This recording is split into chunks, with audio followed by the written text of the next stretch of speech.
انسان کے پاس تین چیزیں ہوتی ہیں: اولاد، مال اور عزت۔ اکثر ہم نے دیکھا کہ جی انسان مال قربان کر دیتا ہے، عزت قربان نہیں کرتا، اولاد کو قربان کر دیتا ہے، عزت قربان نہیں کرتا۔ اور ایسے بھی بہت سارے دیکھے، کہیں بیٹی بہن گھر سے بھاگ گئی، اس نے لا تعلقی کا اعلان کر دیا کہ جی ان کے ساتھ ہمارا کوئی رشتہ نہیں۔ یہ اعلان اس لیے کرتا ہے کہ جی میری عزت بچ جائے، ورنہ کہیں معاشرے میں سر اٹھانے کے قابل نہیں رہیں گے۔ تو دنیا میں ہر انسان یہ چاہتا ہے کہ جی میری عزت ہو۔ کئی دفعہ ہم سمجھتے ہیں جی ہمارے پاس پیسے زیادہ آئے تو ہم عزت والے ہو جائیں گے۔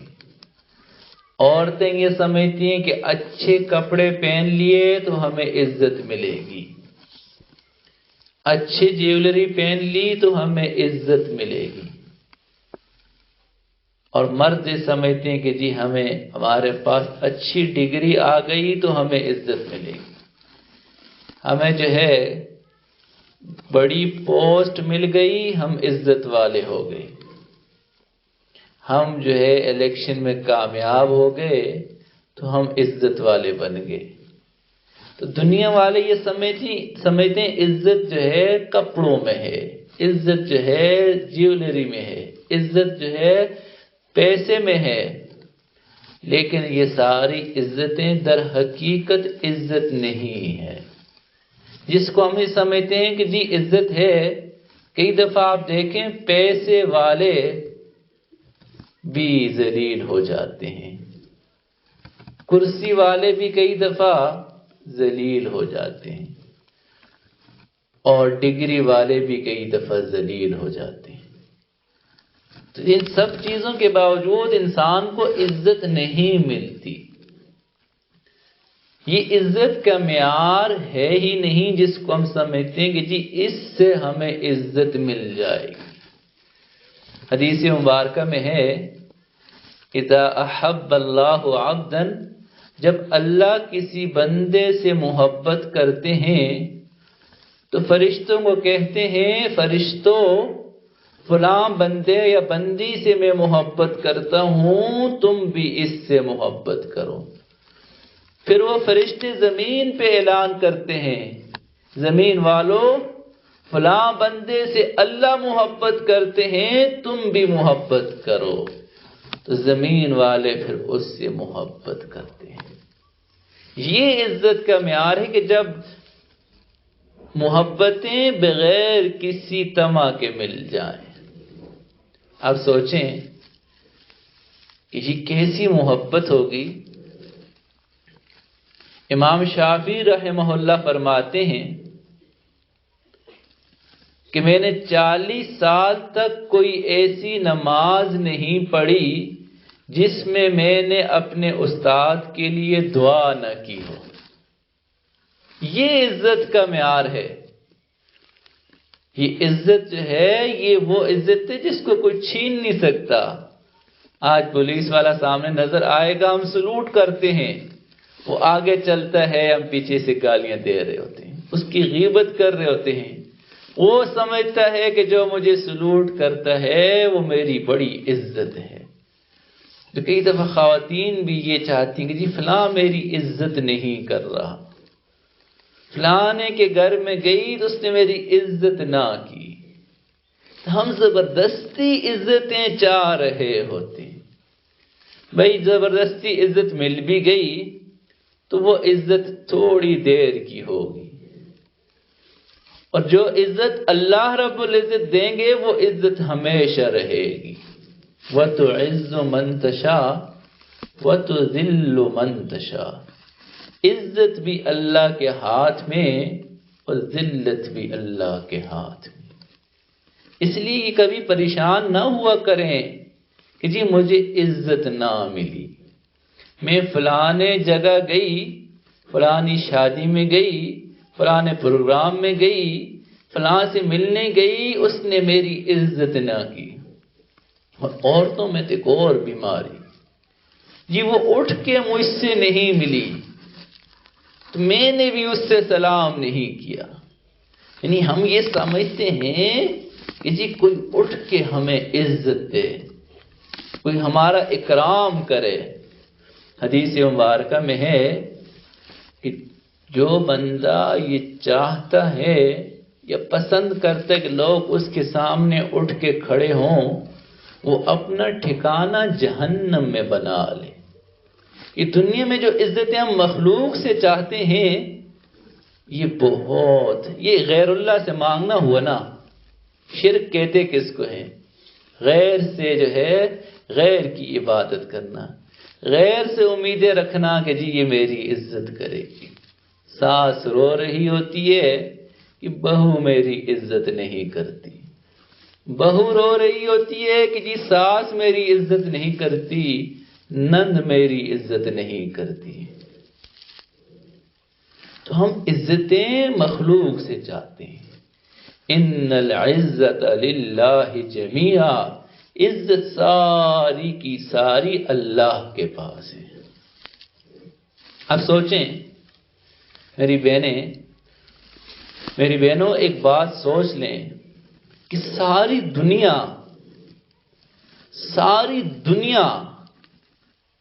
ساری کی ساری دنیا سارے وسائل لے کر اگر آپ کو ذلیل کرنا چاہیں، وہ رب عزت دینا چاہے، تو ہمارا عقیدہ یہ ہے کہ یہ مخلوق ناکام ہو جائے گی، رب عزت دے کے رہیں گے۔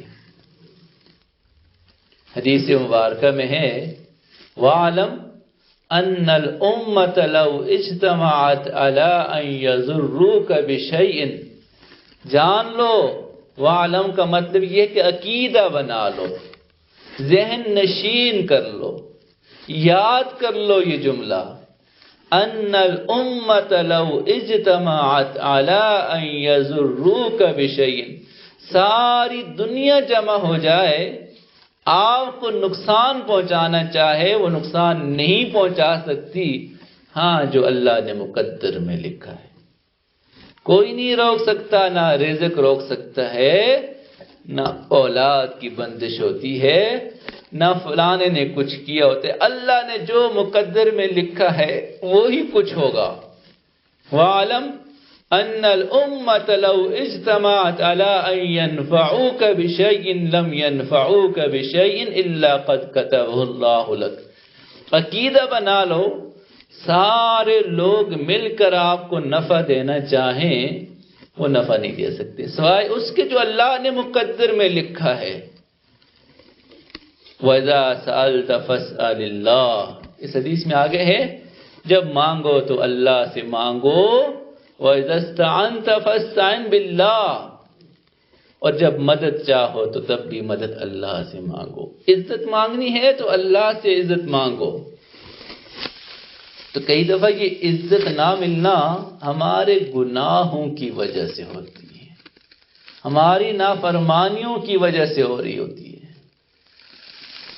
تو زبردستی کسی سے عزت لینے کے بجائے ہم عزت کا وہ طریقہ اختیار کریں جو صحابہ کرام نے کیا۔ آپ سوچیں یہ دنیا کی عزتیں ہیں کیا ہیں؟ سعد بن معاذ رضی اللہ تعالی عنہ جب فوت ہوئے تو اللہ کے نبی صلی اللہ علیہ وسلم نے ارشاد فرمایا کہ 70,000 فرشتے سعد بن معاذ کے جنازے کے ساتھ چل رہے ہیں۔ گارڈ آف آنر، دنیا میں جو کوئی بہت سیلیبریٹی ہوتا ہے تو اس کو جب فوت ہوتا ہے تو فوجی دستہ سلوٹ کرتا ہے، لیکن ایک عزت والے وہ صحابہ کرام تھے، 70,000 فرشتے جس کو گارڈ آف آنر دے رہے تھے۔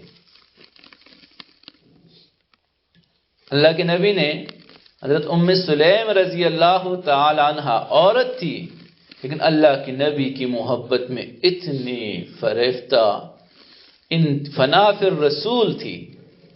اور میری بہنوں، جو نبی کی محبت میں فنائیت پہ پہنچ جاتا ہے ان کو خبر ہو جاتی ہے۔ تو اللہ کے نبی نے ام سلیم رضی اللہ سے فرمایا، اے رمیسہ، میں نے آپ کے قدموں کی آہٹ جنت میں سنی ہے۔ یہ ہے عزت کا معیار، یہ ہے عزت کہ ساری مخلوق بھی اس عزت کو نہیں چھین سکتی۔ بلال رضی اللہ سے فرمایا، اے بلال، کیا عمل کرتے ہو؟ میں تمہارے قدموں کی آہٹ جنت میں سنی ہے۔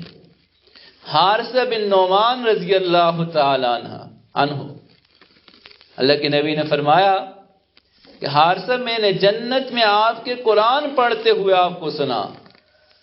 اور حدیث میں آتا ہے حارثہ بن نعمان اپنی والدہ کا بڑا فرما بردار تھا۔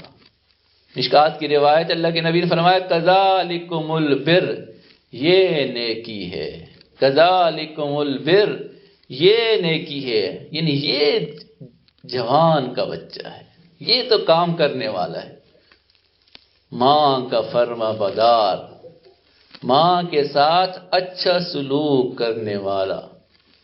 کئی دفعہ ایک جنریشن گیپ ہے ہمارے درمیان، مائیں ان پڑھ ہیں اور بیٹیوں نے پڑھ لیا ہے، تو آج بیٹیاں ماؤں کو کچھ سمجھتی نہیں ہیں۔ ماں باپ کہیں شادی کی بات کرتے ہیں تو وہ آگے سے جھڑک دیتی، آپ کو نہیں پتا، اور اسی طرح جو ہے اپنی زندگی تباہ کر رہی ہوں۔ اللہ کے نبی نے فرمایا، ان اللہ حرم علیکم حقوق الامہات، اللہ نے تمہارے اوپر ماؤں کی نافرمانی منع کی ہے۔ بخاری کی روایت، ایک صحابی نے فرمایا، من احق بحسن صحابتی، میرے اچھے حسن سلوک کا حقدار کون ہے؟ فرمایا آپ کی ماں۔ پھر فرمایا ثم من، فرمایا امکا، آپ کی ماں۔ فرمایا ثم من، اس کے بعد کون؟ فرمایا امکا، آپ کی ماں۔ ثم ابوکا، پھر فرمایا آپ کے باپ۔ تو 3 دفعہ فرمایا ماں کا حق زیادہ ہے، ماں کا حق زیادہ ہے، ماں کا حق زیادہ ہے۔ چھوٹی چھوٹی باتوں میں اپنی ان پڑھ ماں کو تانے مت دیا کریں، ان کا خیال رکھیں۔ تو دنیا میں ہر انسان عزت چاہتا ہے، لیکن ایک عزت وہ ہوتی ہے جو مخلوق کے ہاتھوں سے ملتی ہے، یہ عزت کبھی ذلت میں بدل جاتی ہے، اور ایک عزت وہ ہوتی ہے جو اللہ رب العزت کی طرف سے ملتی ہے۔ ایک صحابی تھے، اللہ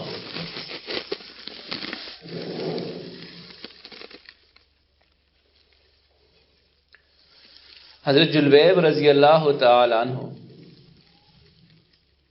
اللہ کے نبی کی خدمت میں رہتے تھے۔ ایک دن اللہ کے نبی نے کہا، جلبیب شادی نہیں کرتے؟ اور اللہ کے نبی، مجھے کون بیٹی دے گا؟ پھر فرمایا جلبیب شادی نہیں کرتے؟ فرمایا کون بیٹی دے گا؟ فرمایا فلاں سردار کے پاس جاؤ، انصار کے فلاں گرانے میں جاؤ اور ان سے کہو کہ جی اپنی بیٹی کا رشتہ آپ سے کر دیں۔ یہ صحابی وہاں چلے گئے، مرد باہر نکلا، فرمایا اللہ کے نبی نے پیغام بھیجا ہے جی آپ اپنی بیٹی کی شادی مجھ سے کر دیں۔ اس نے کہا میں گھر میں مشورہ کرتا ہوں۔ بیوی کو جا کے بتایا، بیوی نے کہا جی اس کو میں تو اپنی بیٹی کیسے دوں، اس کے پاس نہ مال ہے، نہ دولت ہے، نہ عہدہ ہے، کچھ بھی نہیں ہے۔ تو بیٹی سن رہی تھی، بیٹی نے کہا کہ آپ دیکھیں یہ پیغام بھیجا کس نے؟ یہ اللہ کے نبی نے بھیجا ہے، اگر اللہ کے نبی راضی ہیں تو میں بھی راضی ہوں۔ اس صحابی نے آ کے اللہ کے نبی سے پوچھا، اللہ کے نبی کیا آپ راضی ہیں اس رشتے سے؟ فرمایا جی میں تو راضی ہوں۔ شادی کر دی۔ کچھ عرصے بعد حضرت جلبیب رضی اللہ تعالیٰ عنہ ایک غزوے میں شریک، اور شادی کے بعد اللہ کے نبی نے ان کو دعا دی تھی، اے اللہ ان دونوں کو برکت عطا فرما، ان کو مال میں وسعت عطا فرما۔ کچھ عرصے بعد جلبیب رضی اللہ ایک غزوے میں شہید ہو گئے۔ اللہ کے نبی نے اس غزوے میں اس صحابی کو اپنے مبارک ہاتھوں پہ اٹھایا، پوری لاش کو خود اٹھایا، اور اس کو بعد میں جب دفن کرنے کا وقت آیا، اللہ کے نبی نے خود قبر میں اترے، مبارک ہاتھوں سے پکڑ کر اس صحابی کو قبر میں اتارا اور کہا اللہ یہ مجھ سے ہے اور میں اس سے ہوں۔ ایک اور صحابی کے بارے میں فرمایا تھا اللہ میں اس سے راضی ہوں، تو بھی اس سے راضی ہو جا۔ تو اس عورت کے بارے میں آتا ہے وہ مدینے میں سب سے زیادہ خرچ کرنے والی عورت بن گئی تھی کہ اللہ کے نبی کی دعا لگ گئی تھی۔ تو یہ عزت ہے کہ رسول اللہ قبر میں خود دفن کریں اور کہیں کہ ھذا منی وانا منہ، یہ مجھ سے ہے اور میں اس سے ہوں۔ یہ عزت کا معیار ہے۔ حضرت انس رضی اللہ تعالیٰ عنہ کے بارے میں آتا ہے کہ جب اللہ کے نبی صلی اللہ علیہ وسلم مدینہ منورہ گئے تو ام سلیم رضی اللہ تعالی عنہ اپنے بیٹے حضرت انس رضی اللہ کو لے کر آ کہ اللہ کے نبی آپ مدینہ منورہ آئے، ہر ایک نے آپ کو تحفہ دیا، میں اپنا انس آپ کو تحفے میں دیتی ہوں، یہ آپ کی خدمت کرے۔ حضرت انس رضی اللہ کہتے ہیں کہ میں نے اللہ کے نبی کی دن رات خدمت کی، سفر حضر میں خدمت کی، خلوت جلوت میں خدمت کی، اور جب اللہ کے نبی دنیا سے پردہ فرما گئے، فرماتے ہیں اس کے بعد کوئی ایک رات ایسی نہیں سویا جس میں رسول اللہ کا دیدار نہ کیا ہو خواب میں۔ تو یہ عزت کا معیار ہے کہ آج بھی جب کوئی حدیث پڑھتا ہے کہتے ہیں انس رضی اللہ تعالی عنہ۔ اب سوچیں اس وقت کتنے لوگ دنیا میں جب حدیث پڑھ رہے ہوں گے تو سب کی زبانوں پہ ساتھ ہوگا رضی اللہ، اے اللہ تو انس سے راضی ہو جا، اے اللہ تو انس سے راضی ہو جا، دورہ حدیث کی کلاسوں میں انس سے راضی ہو جا، مسجدوں کے درس میں انس سے راضی ہو جا، تبلیغ جماعت کے اسفار میں اللہ تو انس سے راضی ہو جا۔ یہ عزتیں ہیں، یہ عزتیں ہیں۔ اس لیے مخلوق سے عزت کی امید نہ رکھیں۔ علماء نے فرمایا کہ عزت جو ہے وہ قرآن کریم کے ساتھ جڑ جانے میں ہے۔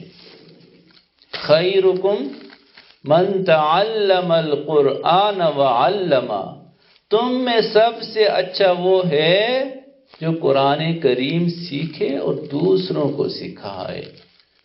یہ عزت ہے، اور کتنی بڑی عزت ہے۔ قرآن کریم خود عزت والا، جو اس سے جڑ جاتا ہے وہ بھی عزت والا بن جاتا ہے۔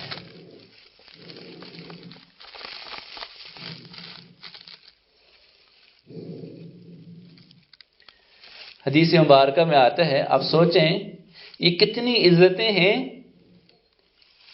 کہ حافظ قرآن کو قیامت میں اس کی سفارش پر 10 بندوں کو جنت بھیج دیا جائے گا، اور اس کے والد کے سر پہ تاج رکھا جائے گا جس کی روشنی 14ویں کے چاند سے بڑھ کر ہوگی۔ اب سوچیں کہ حافظ قرآن کا مقام کیا ہوگا۔ یہ وہ عزت ہے کہ جی حافظ قرآن سے کہا جائے گا کہ اقرا، قرآن کریم پڑھتا جا اور جنت کے درجوں پہ چڑھتا جا۔ یہ وہ عزت ہے جس عزت کو دنیا کی کوئی طاقت چھین نہیں سکتی۔ یہ عزت اللہ نے سینے میں محفوظ رکھی ہے۔ قرآن کریم انسان پڑھتا ہے، رحمتوں کا نزول ہوتا ہے۔ اور علماء نے لکھا ہے کہ جی اس پڑھنے میں اس قرآن کریم کا ترجمہ پڑھنے والے بھی شامل ہیں۔ خیرکم من تعلم القرآن وعلمہ، قرآن کریم کی تفسیر پڑھنے والے بھی ہیں۔ یوں سمجھیں کہ دین کا علم سیکھنے والوں کو اللہ عزت عطا فرماتے ہیں، اور یہ عزت پھر کوئی چھین نہیں سکتا۔ کہ عزت ایسی ہوتی ہے کہ 40 سال تک بھی انسان کوئی نماز اپنے اساتذہ کی دعا کے بغیر پڑھتے ہی نہیں. حدیث مبارکہ میں آتا ہے جو انسان علم دین سیکھنے کے لیے گھر میں سے نکلتا ہے ان الملائکہ لتضع اجنحتها رضا لطالب العلم، ملائکہ اپنے پر بچھاتے ہیں اس طالب علم سے راضی ہوتے ہوئے. کتنے خوش ہوتے ہیں کہ جی یہ اس دور میں قرآن پڑھ رہی ہے، اس دور میں حدیث پڑھ رہی ہے. بہت ساری ہماری مائیں بہنیں تجوید ٹھیک نہیں ہوتی، ابھی اس عمر میں تجوید شروع کی ہوئی ہے، تجوید پڑھ رہی ہیں. حدیث مبارکہ میں آتا ہے کہ جو سیکھتے ہوئے اٹک اٹک کر پڑھتا ہے اللہ اس کو بھی دگنا اجر دیتے ہیں. ایک تو پڑھنے کا، ایک اٹک اٹک کر پڑھنے کا. تو ہر یعنی قرآن کو دیکھنا عبادت، پڑھنا عبادت، اس کو حفظ کرنا عبادت، اٹک کر پڑھنا عبادت. عزتوں کا معیار قرآن کریم ہے، عزتوں کا معیار فرمان رسول ہے.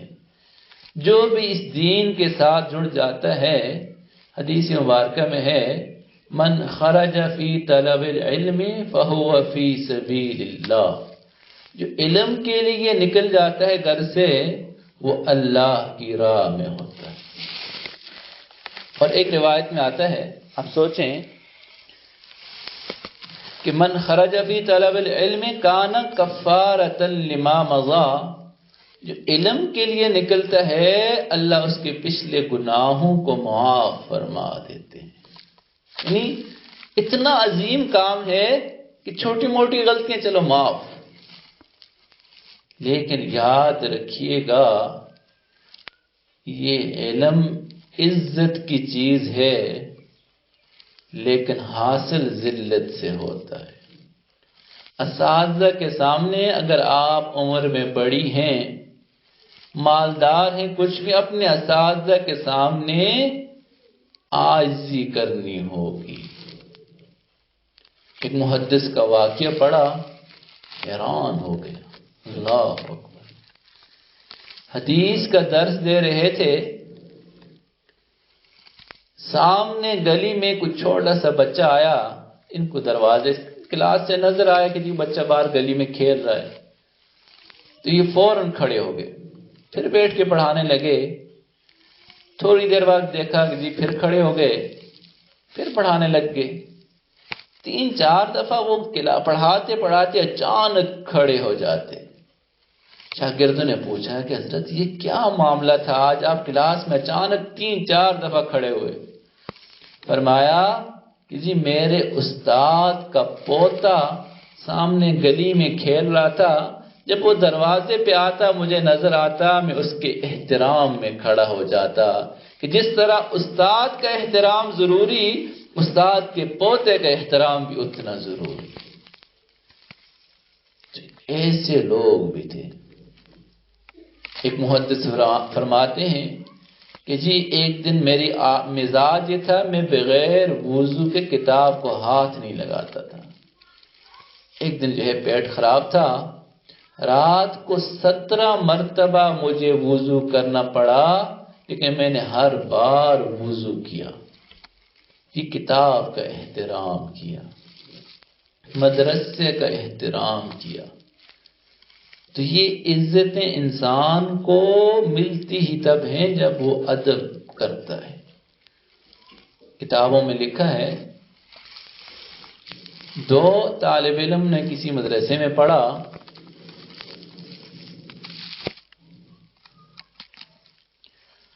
اور پڑھنے کے بعد جب اپنے علاقے میں گئے، ایک بہت بڑا عالم بن چکا تھا، دوسرا اس درجے کا عالم نہیں بنا تھا. علاقے والے پریشان ہوئے کہ جی دونوں نے ایک ہی عرصہ لگایا، دونوں کے اساتذہ بھی ایک، تو ایک کا علم بہت زبردست، دوسرے کا نہیں. تو کھوج لگائی پتہ چلا کہ جس کا علم بہت اچھا ہے وہ کلاس میں بیٹھتے وقت اور عام بیٹھتے وقت قبلے کا بڑا احترام کرتا تھا، قبلہ رخ ہو کر بیٹھتا تھا۔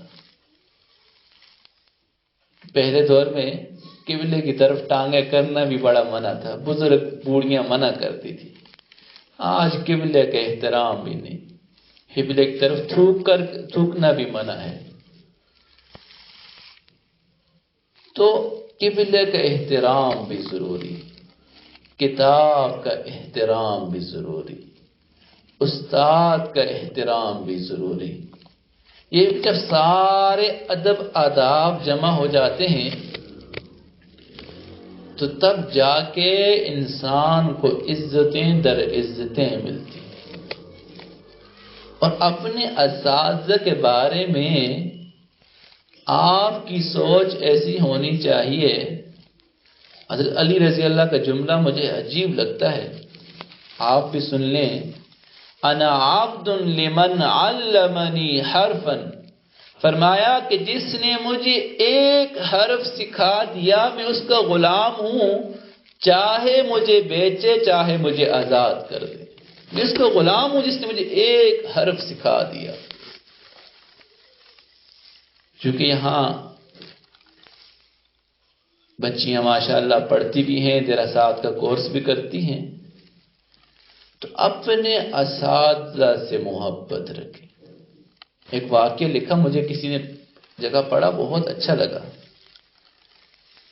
کہ کوئی بندہ آیا ایک طالب علم کے پاس، کہا کہ آپ کو پتہ ہے جو آپ کو پڑھاتا ہے اس نے فلاں گناہ کر لیا ہے۔ اس کے استاد کا کہا کہ استاد نے فلاں گناہ کر لیا ہے۔ ہم جیسا ہوتا تو اچھا اور کیا ہوا پھر؟ کہا بھائی میں نے اپنے استاد کو نبی تو نہیں مانا کہ جی اس سے کبھی گناہ نہیں ہو سکتا، میرے استاد نے نبی تو ہے نہیں ہے کہ جی معصوم ہو، انسان ہیں، ہو گیا ہوگا، مجھے کیا، میرے لیے تو وہ میرے استاد ہی ہیں۔ جب طالب علم کا ایسا عقیدہ ہوگا تو وہ استاد کی طرف سے اس کو فیض ملتا رہے گا۔ چند لفظ پڑھ جانے کے بعد انسان کے پاؤں زمین پہ نہ ٹکیں، یہ خطرے کی گھنٹیاں ہوتی ہیں، یہ انسان کے علم کو تباہ کر لیتی ہیں۔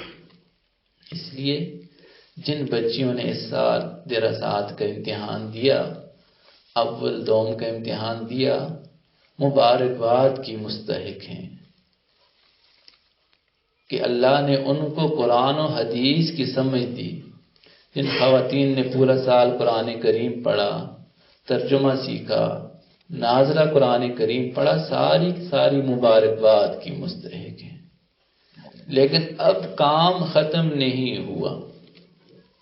فَإِذَا فَرَغْتَ فَانْصَبْ وَإِلَىٰ رَبِّكَ فَارْغَب، کہ جب فرصت ہو جائے تب خوب اللہ اللہ کرو، خوب رب کا ذکر کریں۔ جو اساتذہ نے آپ کو نعمت پہنچائی ہے وہ نعمت آگے دوسروں تک پہنچائیں۔ ہمیں ہمارے اساتذہ نے جب تفسیر پڑھائی تھی فرمایا اگر آپ نے یہ تفسیر آگے نہ پڑھائی تو ہم آپ کو بخشیں گے نہیں۔ اتنا سخت جملہ۔ تو جن بچیوں نے دین سیکھ لیا اب یہ آگے دوسروں کو سکھائیں۔ اساتذہ سے محبت رہے گی، ادارے سے مشورے میں رہیں گے، یہ فیض پھیلتا رہے گا اور پھیلتا رہے گا۔ اور جن خواتین نے داخلہ نہیں لیا ان سے یہ گزارش ہے کہ جی وہ بھی اس سال جو ہے وہ ہمت کریں، آپ بھی ایک دفعہ قرآن و حدیث کا ترجمہ سیکھ لیں۔ یہ وقت گزر جاتا ہے لیکن کچھ لمحے انسان کے لیے ہمیشہ کے لیے آخرت میں نجات کا باعث بن جاتے ہیں۔ دعا ہے جو کچھ کہا اللہ رب العزت عمل کرنے کی توفیق عطا فرمائے۔ وآخر دعوانا الحمدللہ رب العالمین۔